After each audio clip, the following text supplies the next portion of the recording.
किसी इंसान को इतना ना सताएं, किसी इंसान को इतनी तकलीफ ना दें, किसी इंसान को इतना ना रुलाएं कि वो बेचारा खुद तो कुछ नहीं कर सकता, खुद तो वो बेबस है। लेकिन अगर वो अपने अल्लाह की बारगाह में आपकी शिकायत लगा देते ना, तो आप कहीं के नहीं रहेंगे, आपका कुछ भी नहीं रहेगा। खुदारा किसी को इतना जलील ना करे। मैं आपको बता दूं कि मेरे पास एक बहन आई, पाकिस्तान से थी। यकीन करें, इतना रोई इतना रोई इतना रोई, मैं आपको क्या बताऊं। मैंने पूछा क्या हुआ, मेरी बहन बता तो सही क्या हुआ। कहने लगी कि शाह साहब, मेरा शोहर, उसने मुझसे शादी की, शादी करने के बाद जो है ना, वो आउट ऑफ कंट्री चला गया कमाने के लिए।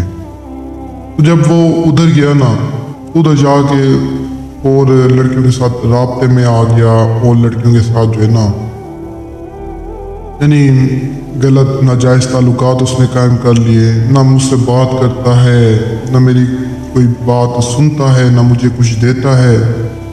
मैं खुद मरने वाली हुई पड़ी हूँ।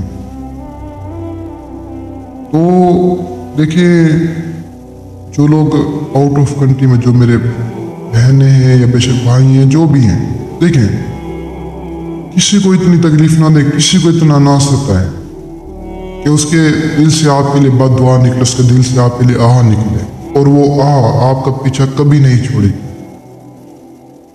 क्यों आप लोग अपनी बीवियों के साथ जो है ना इस तरह बेवफाई या उनके साथ धोखे करते हैं? वो आपके बच्चों को पालती हैं, ये ठीक है, आप जो भी करें करें, कम अज़ कम उनका हक उनको दें। काफ़ी सारे जो है ना लोग ऐसे हैं जो आउट ऑफ कंट्रियों में जाते हैं, पीछे अपने बच्चों को, अपनी बीवियों को भूल जाते हैं, ना उनके पास खर्चा भेजना, ना जो है ना उनसे सही तरह से बात करना। देखिए, सब करें, ठीक है, जो गलत है, एक पहली बात तो ये है कि जो गलत है वो गलत है, आप लोगों को करना ही नहीं चाहिए। करते हैं, कम अज़ कम पीछे वालों को तो ध्यान करें जो पीछे आप बिठा कर आए हैं। देखें, दूसरों का एहसास करोगे, आपका एहसास होगा, दूसरों के साथ अच्छे रहोगे, आपके साथ खुद ब खुद हर चीज़ अच्छी रहेगी। लिहाजा इंसान को चाहिए एक दूसरे का एहसास करें। खैर, उस बहन का मसला तो मैंने हल कर दिया था, ना ही परियों से ना ही इन जिन्नातों से हल किया था। यकीन करें, सिर्फ मैंने उसके शोहर को फ़ोन किया, उसको जब मैंने समझाया ना ये सारी बातें, ये सारा कुछ, तो यकीन करें वो खुद ही समझ गया। मैंने सिर्फ उस बहन को बोला मुझे उस बंदे का नंबर दिया, उसने नंबर दिया, मैंने उसको कॉल की।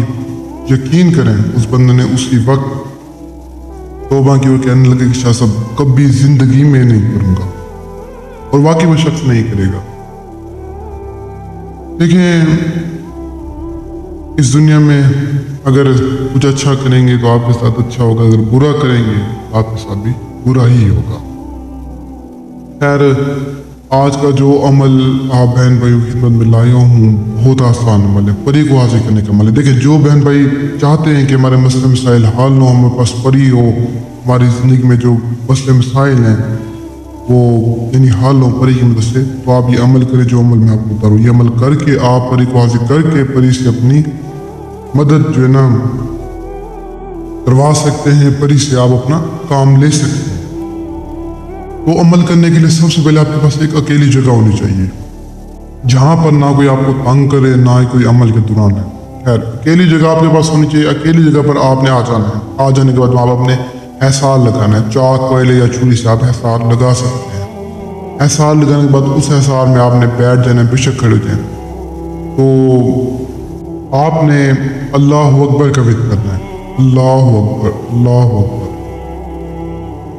आपने अपने जो हाथ हैं वो आपने अपने कानों पे रख के अल्लाह अकबर का विक्र करना है। कि वो सिर्फ आप अल्लाह अकबर का विक्र करें 348 मरतबा, और इस अमल को करने से पहले 100 मरतबा सूरतुल जिन का आपने विक्र करना है। देखें, जब अमल की तादाद मुकम्मल हो, जब आपके सामने परी हासिल हो, उसे निशानी लाजमी तलब कर लेना। काफ़ी लोग ऐसे हैं जो अमल करते हैं, परियों से निशानी तलब नहीं करते, फिर उनके अमल ज़ाया हो जाते हैं। परी से निशानी लाजमी तलब कर लें ताकि वो परी जो है ना دوبارہ بھی آپ کے پاس ہے۔ خیر آسان سا عمل ہے، جس طرح بتائے اس طرح کریں، دل سے کریں، اچھی سوچ سے کریں، اچھی نیت سے کریں، کامیابی آپ کے قدموں میں ہوگی۔ تو مجھے تب تک کے لیے دعاؤں میں یاد رکھنا، دیجیے اجازت، شکریہ، السلام علیکم۔